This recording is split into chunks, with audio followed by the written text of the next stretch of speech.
नमस्कार, welcome back to Marathi प्रतीक। आजच्या व्हिडिओमध्ये मी तुम्हाला काही पॉवरफुल हॅबिट्स सांगणार आहे ज्या तुम्हाला इमोशनली हील करतील आणि तुमची मेंटल हेल्थ बेटर होण्यासाठी मदत करतील। आणि इन जनरल देखील तुम्हाला असा काहीही प्रॉब्लेम नसेल, तुम्ही नॉर्मल आहात तरी देखील तुम्हाला हा व्हिडिओ कामाला येणार आहे, कारण या ज्या गोष्टी आहेत किंवा या ज्या हॅबिट्स आहेत तर तुम्हाला नक्कीच तुमच्या लाईफमध्ये कामाला येईल। आय थिंक मी मागच्या 2-3 व्हिडिओजमध्ये माझ्या पूर्वीच्या या गोष्टी मेन्शन केल्या होत्या। Emotional healing, mental health, life lessons या बऱ्याच गोष्टींबद्दल बोललेली आहे आणि या गोष्टी मला बोलायला खूप मजा येते। तुमच्यापैकी पण बऱ्याच जणांना या गोष्टी आवडत आहेत। सो मी विचार केला पुन्हा एकदा हा व्हिडिओ घेऊन आपण येऊयात आणि काही इमोशनल हीलिंग टिप्स किंवा बेटर मेंटल हेल्थसाठी टिप्स तुम्हाला देऊया। सो तो व्हिडिओ जो मी मेकअपमध्ये या गोष्टी सांगितल्या होत्या तो व्हिडिओ बऱ्याच जणांनी बघितला नसेल, त्याच्यामुळे मी विचार केला त्यातल्या देखील काही गोष्टी याच्यामध्ये मेन्शन करून हा व्हिडिओ मी बनवणार आहे आणि याच्यामध्ये तुम्हाला भरपूर छान छान टिप्स मिळणार आहेत, हॅबिट्स मिळणार आहेत आणि कोणत्या ह्या पॉवरफुल हॅबिट्स तुम्ही फॉलो केल्या पाहिजेत की जेणेकरून तुम्हाला तुमच्या लाईफमध्ये याचा नक्कीच फायदा होईल।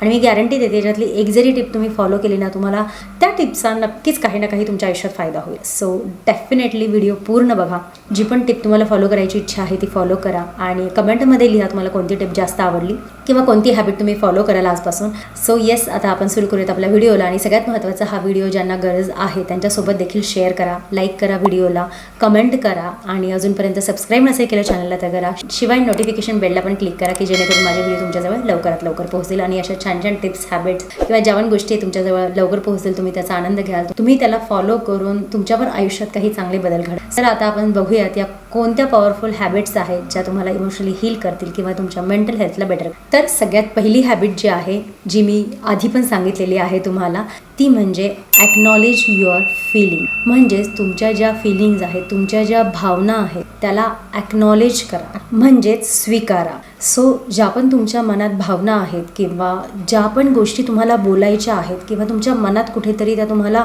सतत तुमच्या डोक्यात येत आहेत, तर त्या आधी त्यांचा स्वीकार करा की आपल्या डोक्यात ह्या गोष्टी येत आहेत। कारण जोपर्यंत तुम्ही स्वीकार करणार नाही तोपर्यंत त्याच्यावर तुम्ही काही उपाय पण काढू शकणार नाही किंवा त्याच्यातून काही मार्ग काढू शकणार नाही। सो डेफिनेटली तुम्हाला तुमच्या ज्या फीलिंग्ज आहेत, ज्या भावना आहेत, जे पण विचार आहेत त्यांना आधी स्वीकारायचं आहे आणि सगळ्यात महत्त्वाचं म्हणजे त्यांना सप्रेस करू नका, त्यांना फील करा। ज्या पण फीलिंग्ज आहेत वाटलं तर एका कागदावर लिहून काढा आणि तीच माझी दुसरी टिप आहे किंवा हॅबिट आहे, ती म्हणजे जर्नलिझम। सो आता जसं मी सांगितलं की ॲक्नॉलेज करा। पहिली गोष्ट तर मला एखाद्या गोष्टीबद्दल हा त्रास होत आहे, तर कधी कधी आपलं मन मानायला तयार नसतं, कधी कधी आपला एखादा दिवस अख्खा खूप वाईट जातो, तर त्याच्या मागचं कारण काय आहे हे पण आपल्याला कधी कधी समजावे आणि असं बऱ्याचदा होतं। तर त्यावेळी दिवसातून आपण कोणते इमोशन्स फील करत आहोत, काय झाल्याने म्हणजे कोणती गोष्ट अशी घडल्याने आपल्याला थोडंसं वाईट वाटत आहे किंवा आपल्याला थोडंसं वेगळं वाटत आहे, तर ते स्वीकारणं, ते फील करणं, ते जाणून घेणं तितकंच इम्पॉर्टंट आहे।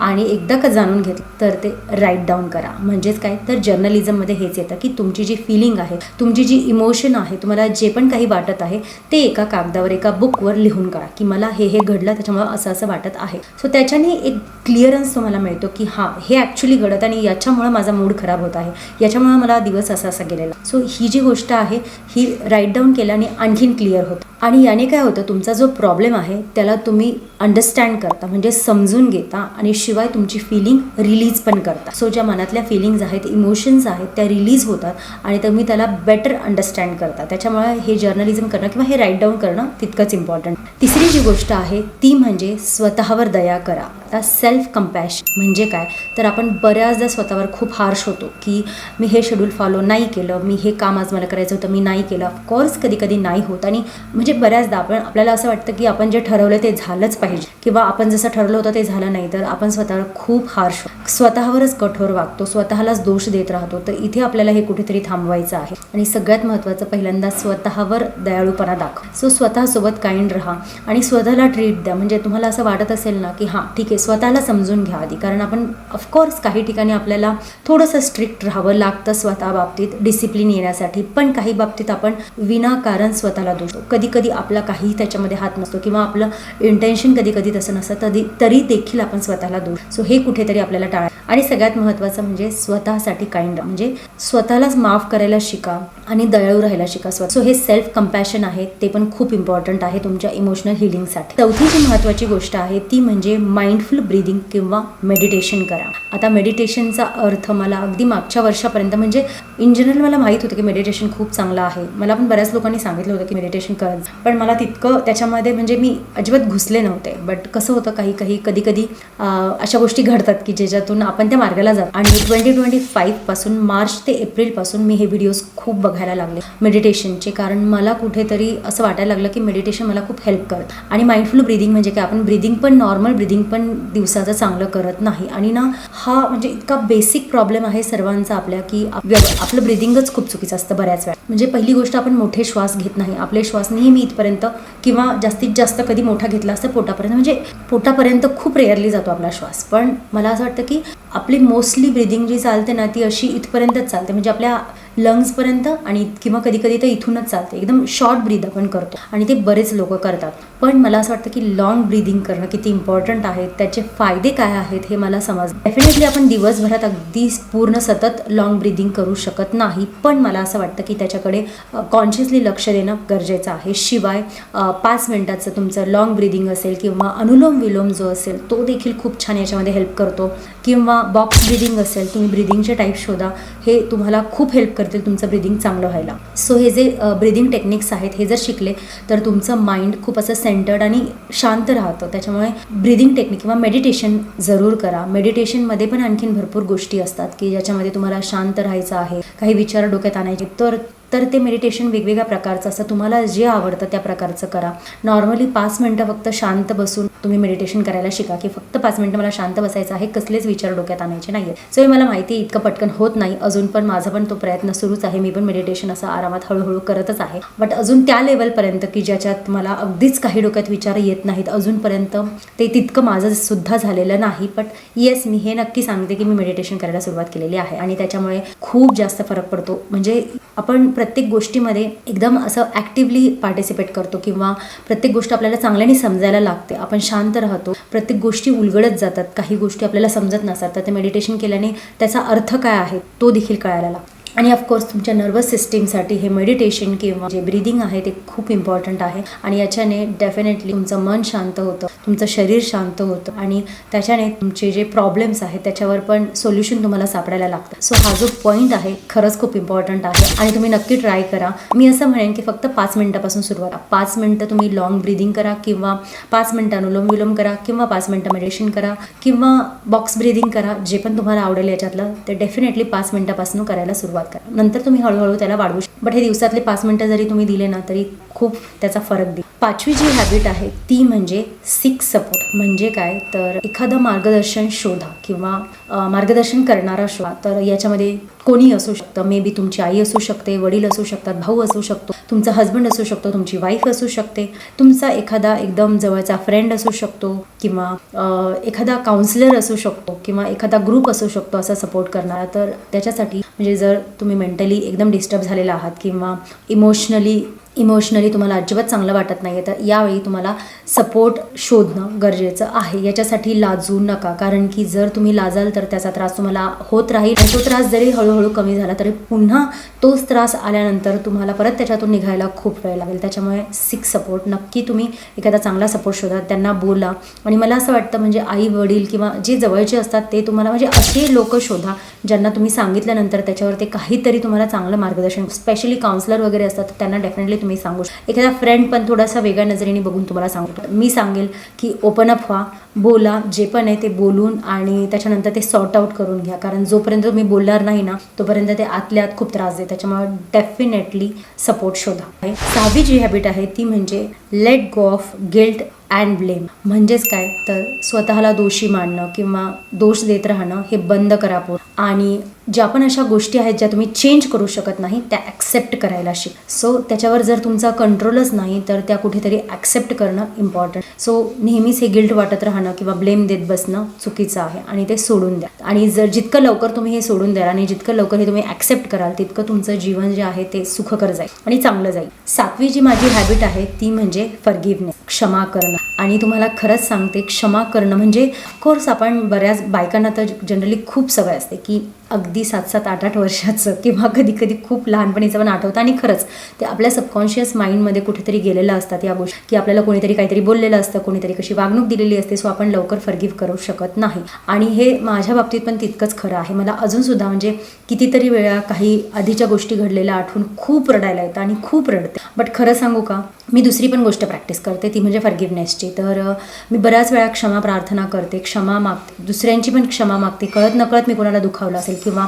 मला कोणी दुखवलं असेल तर मी सर्वांची क्षमा मागते. तर दुसऱ्यांनाच क्षमा नाही मागायची, तर स्वतःला देखील क्षमा मागायची. कारण आपण स्वतःवरही खूप वेळा हार्श राहिलेलो आहोत, कठोर वागलेलो आहोत. आणि त्याच्यामुळे स्वतःला जरी क्षमा मागितली आणि दुसऱ्यांना मागितली, तुमचं इमोशनल वेट खूप कमी होतं. आणि तुम्ही ट्राय करून बघा, जेव्हा तुम्ही सतत बोलता ना की मला माफ करा किंवा मी सगळ्यांना माफ केलेलं आहे, हे जर वाक्य तुम्ही सतत बोलले ना, तुम्हाला तुमचं इमोशनल वेट खूप कमी होतं आणि तो एक जो भार असतो ना डोक्यावर, तो देखील कमी होतो. हळूहळू कुठेतरी मदत होते याची, बट डेफिनेटली म्हणजे याला वेळ लागतो, पण नक्कीच होतं. कारण ते जे घाव आहेत ते किती खोलवर आहेत त्याच्यावर सर्व डिपेंड असतं. बट स्टील म्हणजे कुठलीच गोष्ट अशक्य नाही. त्याच्यामुळे ज्या पण गोष्टी आपल्यासोबत घडलेल्या आहेत किंवा ज्या आपल्या सबकॉन्शियस माइंडमध्ये आहेत, त्या जर आपल्याला जर कामाच्याच नसतील तर डेफिनेटली ते आपल्याला दूर करायला पाहिजेत. आणि ह्या ज्या वाईट आठवणी आहेत किंवा ह्या ज्या गोष्टी आहेत त्या आपल्याला माफ केल्याशिवाय त्याच्यातून आपण बाहेर येणार नाही. त्याच्यामुळे आपल्या स्वतःसाठी आपल्याला स्वतःला पण फॉरगिव्ह करायचं आहे आणि दुसऱ्यांना देखील फॉरगिव्ह करायचं आहे. 8वी जी हॅबिट आहे ती आहे ॲफर्मेशन्स. म्हणजेच काय, सकारात्मक वाक्य स्वतःलाच बोलणं. आता कितीतरी वेळा आयुष्यामध्ये मी स्वतः काय कितीतरी लोक बोलत राहतात, माझं असंच आहे, माझं तसंच आहे, मी अशीच आहे, मी तशीच. तर हे ना म्हणजे कित्येकदा अजूनसुद्धा तोंडातून येतं, कारण ते आपल्या इतकं प्रोग्रामिंग झालं आहे माइंडमध्ये की आपण तेच बोलतो. अरे नाही ना, कुठे माझ्यासोबत कुठे म्हणजे माझं कुठे काय चांगलं झालं आहे, माझं कुठं हे झालं आहे, मला कुठे काय मिळतं, म्हणजे असं सहजरित्या का होईना आपण बोलून जातो. बट हे बोलणं खरंच चुकीचं आहे. आणि आत्ताही म्हणजे मी खरंच सांगते, न कळत देखील तोंडातून हे वाक्य येतात. कळत तर नाही येत, पण न कळत नक्कीच येतात. कधी कधी बोलताना मी बोलून जाते, आपलं भान नसतं बोलताना आपण बोलून जातो काहीतरी चुकीचं वाक्य स्वतःबद्दल. म्हणजे माझं असंच नाही होते, माझं तसंच नाही होते, किंवा माझं हेच काम नाही होते, माझं तेच काम नाही होते असं. बट मला असं वाटतं की कुठेतरी आपल्याला ही सकारात्मक वाक्य बोलणं जरुरी आहे. त्याच्याने अगेन आपल्या सबकॉन्शियस माइंडवर चांगला इफेक्ट होतो, आपलं माइंड छान प्रोग्रामिंग होतं आणि आपण स्वतःला स्वतःची वर्थ चांगली दाखवून देतो. त्याच्यामुळे मला असं वाटतं की ॲफर्मेशन्स बोलणं, पॉझिटिव्ह सेंटेन्स स्वतःला बोलणं खूप इम्पॉर्टंट आहे. आणि तेच ही जी पॉझिटिव्ह स्टेटमेंट्स आहेत किंवा सेंटेन्सेस आहेत, तुम्हाला तुमची वर्थ आठवण करून देतात. त्याच्यामुळे नेहमी चांगलं बोला स्वतःशी की माझा आजचा दिवस खूप छान आहे, मी खूप ब्लेस्ड आहे, देवानी मला इतक्या छान छान गोष्टी दिलेल्या आहेत आणि माझ्यासोबत सर्व छान होत आहेत, माझ्याकडे भरपूर संधी आहेत, माझं काम खूप छान होत आहे. म्हणजे प्रेझेंट टेन्समध्ये असेल किंवा फ्युचरवाले असतील, बट डेफिनेटली चांगलं बोला स्वतः. त्याच्याने अगेन खूप फरक पडतो. आणि मला असं वाटतं तुमच्यापैकी बऱ्याच जणांनी ह्या गोष्टी अनुभवल्या पण असतील, केल्या पण असतील. तुम्हाला सर्वांनाच माहिती आहे, लॉ ऑफ अट्रॅक्शन तुम्हाला सर्वांनाच माहिती आहे, मॅनिफेस्टेशन सर्वांना आहे. तर जे लोक हे फॉलो करतात त्यांनी नक्कीच हे केलं असेल. 9वी जी हॅबिट आहे ती म्हणजे क्रिएटिव्ह एक्सप्रेशन. म्हणजेच काय, ज्या पण गोष्टीमध्ये तुम्हाला क्रिएटिव्ह वाटतं ती गोष्ट करा. तर याचा मिनिंग काय होतो की जी गोष्ट तुम्हाला आवडते, ज्याच्यातून तुम्हाला खूप जास्त आनंद मिळतो, जो तुमचा बेसिकली छंद आहे ते करा. तर त्याच्यामध्ये वेळ द्या.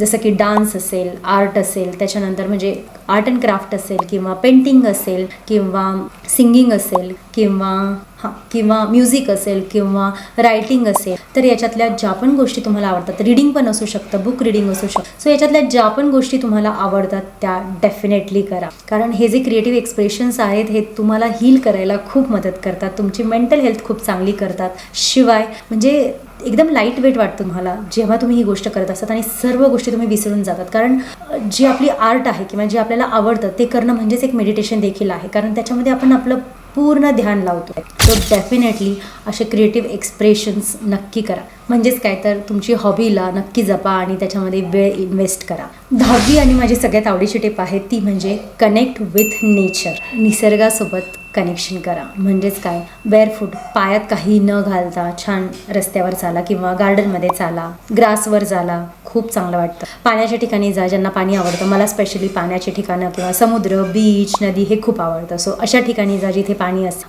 आणखीन ज्यांना सनसेट बघायला आवडतो, काहींना सनराईज पण बघायला आवडतो, तर ते करा. म्हणजे नेचरसोबत कनेक्शन करा. शिवाय आणखीन एक गोष्ट, झाड असतात, मोठे मोठे झाडं असतात, तर त्यांना जाऊन हक करा, मिठी मारा. तर त्याच्यातून पण एक वेगळाच आनंद मिळतो, एक वेगळीच एनर्जी तुमच्या अंगात येते. पृथ्वी तत्वासोबत तुम्ही कनेक्ट राहता.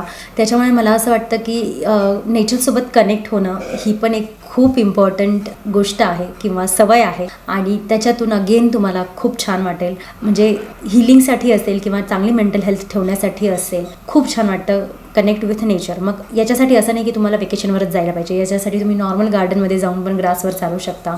नॉर्मल तुमच्या घरातून तुम्हाला खिडकीतून सनसेट दिसत असेल तो बघा, किंवा पाण्याच्या ठिकाणी जर ऑफकोर्स तुमच्या आसपास कुठे असेल नदी तर तिथे जा. बट डेफिनेटली ह्या गोष्टी करा, नेचरसोबत कनेक्ट राहा आणि त्याच्याने अगेन खूप फायदा होतो. आणि तो जो आनंद आहे तो अनुभवा. प्रेझेंट मोमेंटमध्ये जगायला शिक. जर तुम्ही सनसेट बघताय तर फक्त त्याचाच विचार करा, दुसऱ्या कुठल्याही गोष्टीचा विचार करू नका. कारण तुम्ही नेचरच्या जवळ राहा असं तर मी म्हटलंय, तुम्ही करत आहात काम, पण त्यावेळी त्याच गोष्टीशी कनेक्शन ठेवा. त्यावेळी मनात दुसरे कुठलेही विचार आणू नका. 11वी जी हॅबिट आहे ती म्हणजे लिमिट निगेटिव्ह इनपुट्स. म्हणजेच काय, ज्या पण गोष्टी तुम्हाला त्रास देतात आणि त्या टाळता येण्यासारख्या आहेत तर डेफिनेटली त्याला टाळा.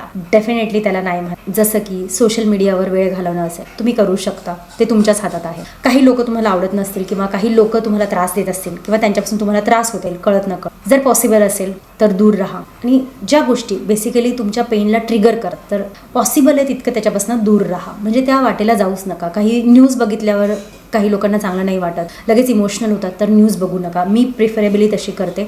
मला सकाळच्या ज्या न्यूज असतात ज्याच्यामध्ये ॲक्सिडेंट झाला, हे झालं, ते झालं, ऑफकोर्स म्हणजे माहिती असणं जरुरी आहे, बट मला ते कुठेतरी पेन ट्रिगर होतं, त्यांनी मला चांगलं वाटत नाही आणि इमोशनल व्हायला होतं. त्याच्यामुळे मी त्या न्यूज बघणंच टाळते. जितकं मेंटल पीस ठेवण्याचा प्रयत्न आहे तेवढा करते. ऑफकोर्स त्याच्यातनं आपण जागरूक पण होतो, बट मला असं वाटतं की काही लोकांना ते नाही सहन होत, तर मला असं वाटतं त्या गोष्टी टाळलेल्याच बऱ्या. आता 12वी जी हॅबिट आहे तर ती म्हणजे हेल्दी लाईफस्टाईल.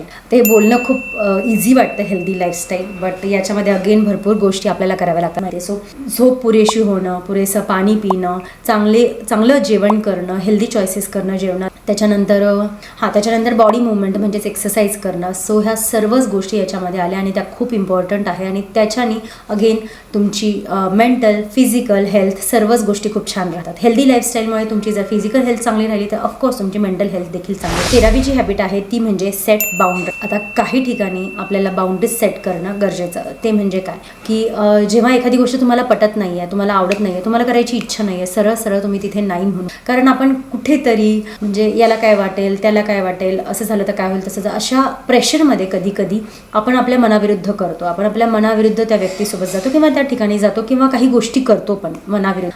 इव्हेंच्युअली मला आता असं जाणवलेलं आहे की नाही, काही ठिकाणी आपल्याला नाही म्हणणं गरजेचं आहे. आपल्याला जे वाटतं किंवा आपल्याला जे करायचं आहे तर ते आपल्या हिशोबाने आपण करायला पाहिजे. प्रत्येक वेळी अवेलेबल असणं लोकांसाठी ही पण एक खूप मोठी चूक असते आपली. तर त्याच्यामुळे कुठेतरी नाही म्हणायला शिका, कुठेतरी बाउंड्रीज सेट करा आणि प्रत्येक गोष्टीला एक लिमिट ठेवणं जरुरी आहे, मला तरी असं वाटतं. कारण जेव्हा तुम्हाला चांगल्या ऑरामध्ये राहायचं आहे किंवा तुम्हाला चांगलं जीवन जगायचं आहे तर कुठेतरी तुम्हाला सर्वांनाच माहिती आहे की चांगल्या गोष्टी करणं किंवा चांगले विचार करणं, चांगलं वागणं हे तितकंच इम्पॉर्टंट आहे. त्याच्यामुळे म्हणजे चल ना काय होतं, एकच लाईफ आहे असं करून करून आपण बऱ्याच गोष्टी कित्येकदा म्हणजे असे बरेच लोक करतात की बऱ्याच गोष्टी करतात, जिथे इच्छा नाही तिथे पण करतात, करू म्हणून करतात. बट मला असं वाटतं कुठेतरी बाउंड्रीज सेट करणं, काही गोष्टींना लिमिट असणं जरुरी आहे. मी डेफिनेटली हे म्हणेल की तुम्हाला जे वाटतं ते करा. तुम्हाला जर जीवनाचा आनंद घ्यायचा आहे, तुम्हाला ते करून बघायचं आहे तर करा.